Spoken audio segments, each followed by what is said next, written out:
On the 8th of September 2025, a tow yard worker in Los Angeles called the LAPD to report an odor coming from a vehicle that had been impounded off a Hollywood Hills street. When officers opened the front trunk of that Tesla, they found 2 bags.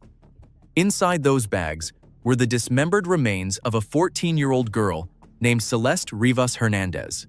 The car was registered to a recording artist with over 300 million views across his music videos, an artist whose most recognized song is titled Romantic Homicide. That detail alone does not establish guilt, but it raises a question that this investigation will not dismiss lightly. At what point does a stated fantasy become a forensic document? You're watching Investi Crime Files. If you follow this channel for analysis grounded in evidence rather than assumption, stay with us. This case requires both. The suspect charged in connection with Celeste's death is David Anthony Burke, known professionally as D4vd, a 21-year-old singer from Queens, New York, who built a following on social media through gaming content before his music gained international reach. He is currently facing charges of first-degree murder, continuous sexual abuse of a child under 14, and unlawful mutilation of human remains. The murder charge carries special circumstance allegations lying in wait, killing for financial gain, and murdering a witness. Under California law, those special circumstances, if proven, make this a capital case.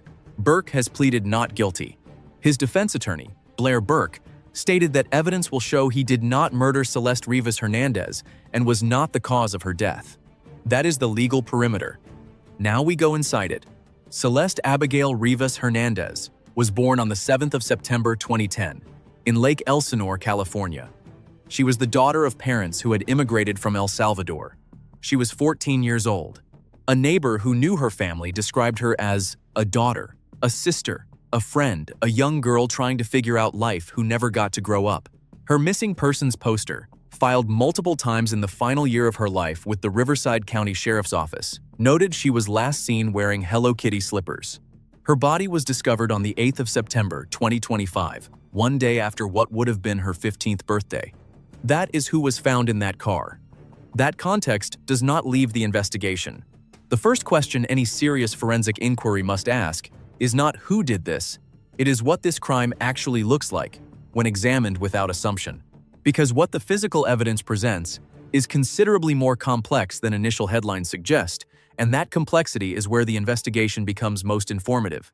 According to the Los Angeles County Medical Examiner's autopsy report, the official cause of Celeste Rivas Hernandez's death was multiple penetrating injuries. The manner of death was ruled homicide, but here is the specific detail that forensic experts have flagged as analytically significant: the pre-mortem injuries. The wounds that actually killed Celeste. Number 2. 2 penetrating injuries, consistent with a sharp instrument, located on opposite sides of the torso.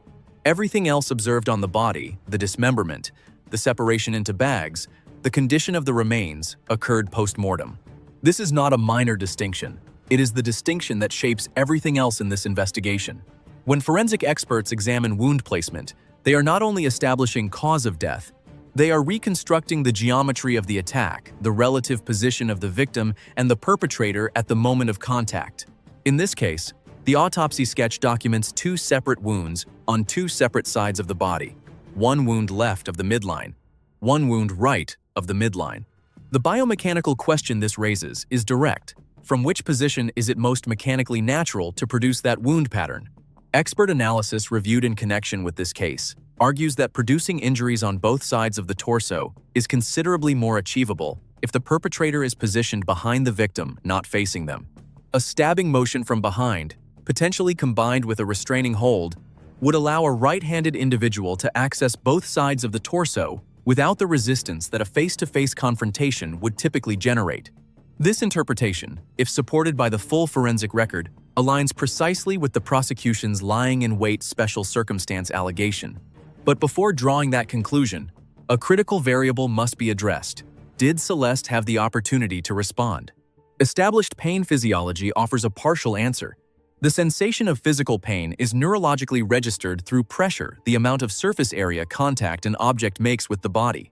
A blunt instrument causes immediate, widespread pressure across a broad contact area. A sufficiently sharp instrument, entering at a narrow point, produces minimal surface area contact. The neurological signal that registers as pain has less to process, which means the threshold for immediate conscious recognition is higher. In practical terms, a sharp instrument, driven quickly through tissue, may not produce an immediate pain signal that compels a victim to react. There is medical documentation supporting the phenomenon of individuals sustaining penetrating injuries without immediate awareness. The absence of significant defensive wound evidence, no documented extensive fracturing of facial or limb bones, no indicators of prolonged struggle in the autopsy report is consistent with an attack. The victim did not have the ability to anticipate or interrupt. What does this tell us? Not that she didn't fight. It tells us she may not have been in a position where fighting was possible. That is a specific and meaningful forensic conclusion, but it is also an interpretation. What the record confirms is limited. What it implies is substantial. 2 fingers were not recovered with the body. The ring finger and the pinky finger of one hand were absent. Everything else was present. This selective absence has generated considerable speculation. Trophy taking, symbolic mutilation, deliberate identity concealment. Each of those interpretations carries weight in forensic literature, and none should be dismissed without examination. But expert analysis introduces a counter-reading that is at least as plausible and considerably more significant from an investigative standpoint. If a victim instinctively raises a hand, an involuntary defensive motion triggered by the presence of a threat, even without full conscious processing, and a downward stabbing instrument makes contact with the hand before reaching the torso, a severing injury to the fingers at the point of contact is mechanically possible. The weapon continues to the torso.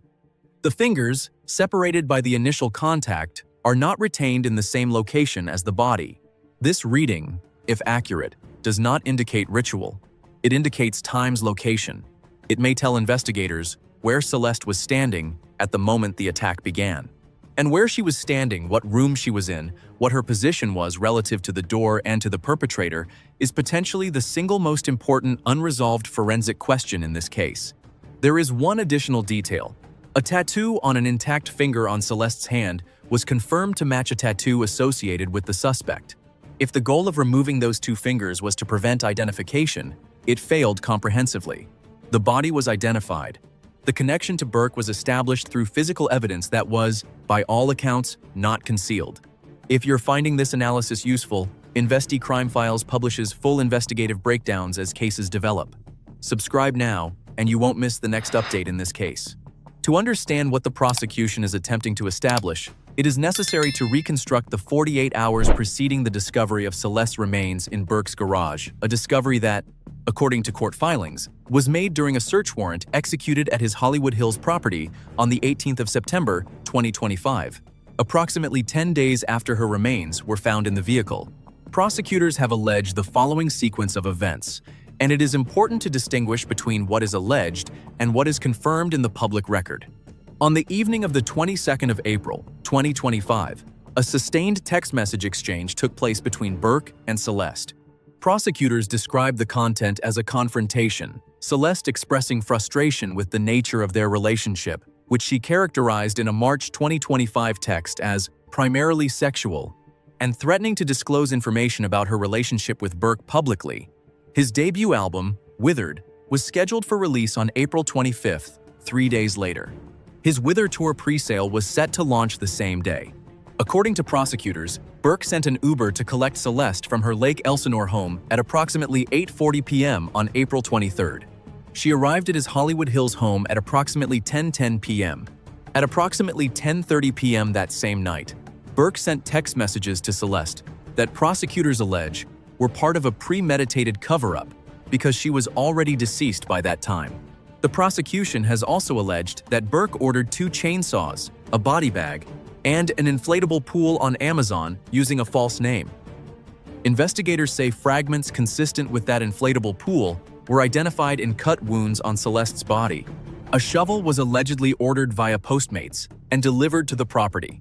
The combination of these purchases, made under a false identity, with forensic traces connecting at least one item directly to the victim's remains, is the prosecution's most concrete premeditation evidence, currently in the public record. A burn cage and a chainsaw were reportedly found inside the garage by private investigators hired by the property owner. According to available accounts, neither appeared to have been used. That detail matters, and we will return to it. Here is where the investigation encounters one of its most analytically difficult elements. Because what the timeline shows in the hours and days immediately following April 23rd is not concealment, at least not in any conventional sense. Photographs, obtained by investigators and reported publicly, show Burke at a party in Culver City, California, on April 24th, the night after prosecutors allege Celeste was killed. 2 days later, he released his debut album. He traveled to New York. He participated in a multi-day music collaboration event. He performed a streamed concert from his hometown in Houston on April 28th. His world tour began on August 5th. On September 3rd, he released an official anthem for the video game Fortnite. On September 8th, Celeste's remains were discovered in his impounded Tesla. On September 9th, 1 day after her remains were found, Burke performed a scheduled concert in Minneapolis. The question this behavioral pattern raises is not emotional. It is investigative. A person in a state of acute psychological crisis, following an act of lethal violence, typically exhibits detectable behavioral disruption. What the photographic and performance record shows is the opposite. A person operating at peak professional visibility, publicly engaged, performing for audiences. Two explanations are forensically plausible, and both need to be examined. The first is that a person capable of premeditated killing with a sufficiently developed capacity for behavioral compartmentalization can maintain a public presence that gives no indication of what occurred in private. This is not speculation. It is documented in criminal case history. The second is that the behavioral record reflects genuine unawareness that the situation would not resolve itself as a cognitive state in which the person who committed this act had not yet fully processed its permanence and consequences. Both explanations have different implications for the prosecution's argument of premeditated, calculated murder, and the distinction between them has not been resolved. Return now to the burn cage and the chainsaw that were found but, by available accounts, not used. Return to the inflatable pool fragments in the wound. Cuts evidence that a purchased item was deployed alongside a body that was not, ultimately, destroyed or disposed of, but left in a registered vehicle parked on a public street. This is the single most analytically destabilizing element in the prosecution's premeditation framework.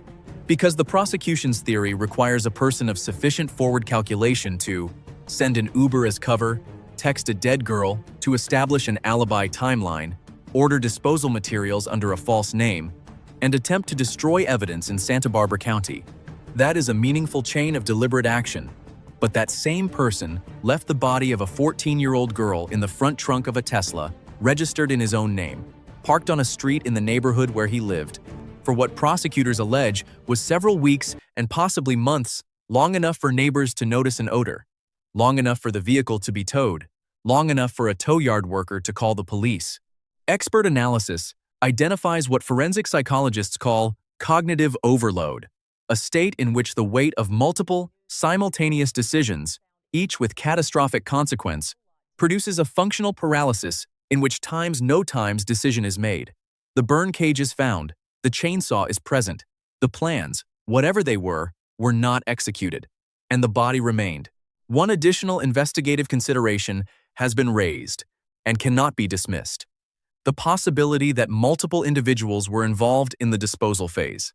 Private investigator Steve Fisher, who has been on the ground in Los Angeles investigating this case, noted publicly that Burke was surrounded by people almost continuously in the 48 hours following April 23rd: management, friends, business associates, and that the person responsible for final disposal of the remains may not have been the person who committed the killing. Investigators have indicated they believe multiple people may have knowledge of events. The DA's office has confirmed it will not rule out additional charges. At least one associate was arrested after failing to appear before a grand jury. A wiretap was apparently in operation during the investigation. None of that establishes additional guilt. All of it establishes that this investigation extends beyond a single person in a single room on a single night. In 2022, D4vd released a song titled "Romantic Homicide." The song's release date coincided with the birthday of Celeste Rivas Hernandez. At the time of its release, she was 12 years old. Whether that timing was intentional has not been confirmed. It is a documented fact, and it is part of the investigative record. Forensic psychology has well-developed literature on the concept of fantasy escalation, the process by which violent ideation, initially contained within internal thought, progressively migrates outward through increasingly concrete forms of expression before, in some cases, making contact with physical reality. The pathway is not sudden, it is gradual, documentable, and often visible in retrospect in creative output. The relevant question is not whether dark art exists, it does, across all of recorded human culture. The relevant question, in this specific case, is whether the creative output functions as documentation of an escalating internal process rather than a resolution of it. Expert forensic analysis reviewed in connection with this case draws a specific distinction. When an artist creates a work about violence, that work exists in an interpretive space. The audience assigns meaning. The artist can maintain interpretive distance. But when an artist times explains, times the work describes its origin, its internal logic, its subject, that interpretive distance collapses. In on-camera footage, Burke described the central lyric of Romantic Homicide, and specifically gendered the subject of the lyric as female. He attributed the lyric to thoughts located in what he described as the most secure place available, the mind. Expert analysis identifies the gendering as forensically significant. A lyric about killing does not require a gendered subject. The artist assigned one. In explaining why, the subject of the imagination becomes specific, not a concept, not a universal theme, but a person with a gender, in a relationship with the narrator. In forensic psychological terms, that specificity represents a documented step in the externalization of violent ideation.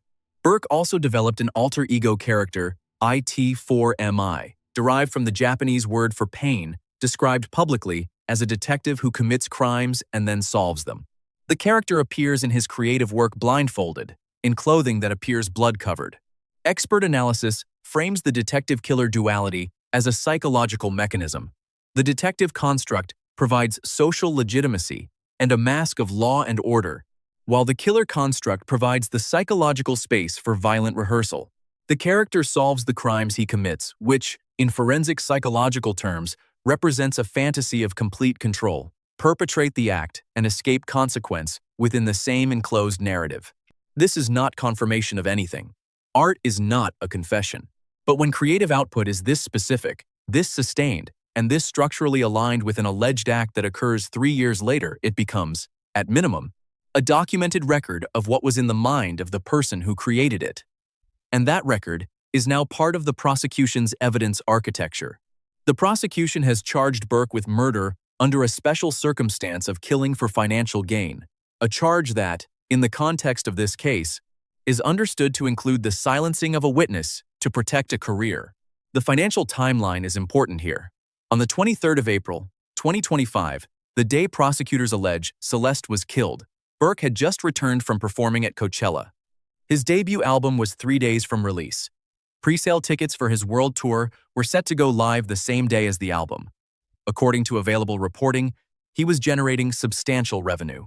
His Fortnite Anthem collaboration had positioned him at the center of one of the most commercially valuable gaming franchises in the world. His management team was in Los Angeles. The infrastructure of a major commercial moment was actively in motion. And according to prosecutors, Celeste Rivas Hernandez was threatening to end all of it. Prosecutors have alleged that she threatened, in the argument on April 22nd, to publicly disclose her relationship with Burke, a relationship that, if accurately described, would have constituted statutory rape and the production and possession of child sexual abuse material. Prosecutors have stated that devices connected to Burke contained a significant volume of CSAM.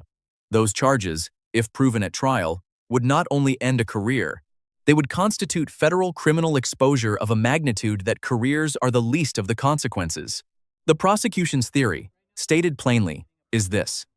Burke sent a car for a 14-year-old girl, waited for her, and killed her before she could speak. The special circumstances allegations are constructed to support that theory. Whether the evidence at trial can sustain it at the level required for capital punishment is a question that 40-plus terabytes of digital evidence, 54 sealed search warrants, 3 grand jury proceedings, wiretap recordings, and at least one cooperating witness will ultimately begin to answer. The scale of the digital evidence in this case is not incidental. Prosecutors have disclosed that the total volume of evidence exceeds 40 terabytes. One iCloud account alone reportedly contained over 10 terabytes of data. To provide context, 40 terabytes is an amount of digital data that exceeds the entire investigative record of many multi-year federal prosecutions. Search warrants, 54 of them, sealed, have been issued against multiple targets, including cloud storage accounts, individual devices, and social media platforms. Warrants continued to be issued as recently as the 20th of April 2026 after Burke's arrest. The investigation was still generating new search authority at the moment the suspect was already in custody. 3 separate grand jury proceedings were convened. No indictment was returned from any of them. The DA's office has explained that some may have been investigative grand juries, bodies convened to examine evidence and compel testimony rather than to vote on charges, rather than traditional charging grand juries. That distinction matters legally, but the operational picture it creates is of a prosecution that took a year to build its case with deliberate care, knowing that the forensic complexity of decomposed and dismembered remains would require an evidentiary foundation that extended well beyond physical evidence. A wiretap was reportedly in operation during some portion of the investigation. If so, the contents of that wiretap, phone calls, recorded communications, conversations that participants believed were private, may represent the most significant body of evidence not yet in the public record. Here is what has been confirmed. Celeste Rivas Hernandez arrived at David Burke's Hollywood Hills home on the night of the 23rd of April, 2025. She did not leave alive. Her remains, dismembered and decomposed, were found 5 months later in the front trunk of a Tesla registered to Burke. Her DNA was identified in his garage. Forensic fragments from a pool ordered under a false name were found in wounds on her body. The autopsy confirmed 2 penetrating pre-mortem injuries as cause of death. The manner of death was ruled homicide. Here is what has not been confirmed: whether Burke was the person who physically killed her, whether he acted alone, whether others in his circle had knowledge of what occurred and when, whether the evidence on those 40-plus terabytes will support each element of the prosecution's theory at the standard required for a capital conviction, and whether, in the full forensic picture, the crime that occurred on the 23rd of April of 2025 looks like the crime the prosecution has described: calculated, premeditated, financially motivated, or like something more fractured, more panicked, and perhaps more complicated than a single motive can contain. Burke's defense attorney has stated, without qualification, that her client did not kill Celeste Rivas Hernandez. That claim will be tested at trial against the full weight of what investigators have spent a year assembling. The preliminary hearing, rescheduled to the 26th of May, 2026, will represent the first public evidentiary confrontation between those two positions. What this investigation has produced, at this stage, is a documented record of proximity between a suspect and a victim, between a stated fantasy and an alleged act, between the architecture of premeditation and the documented failure of its execution. Proximity is not guilt, but it is the framework within which the remaining questions must be asked. Celeste Rivas Hernandez met David Burke through a video game when she was 11 or 12 years old. She was reported missing multiple times in the year before she died.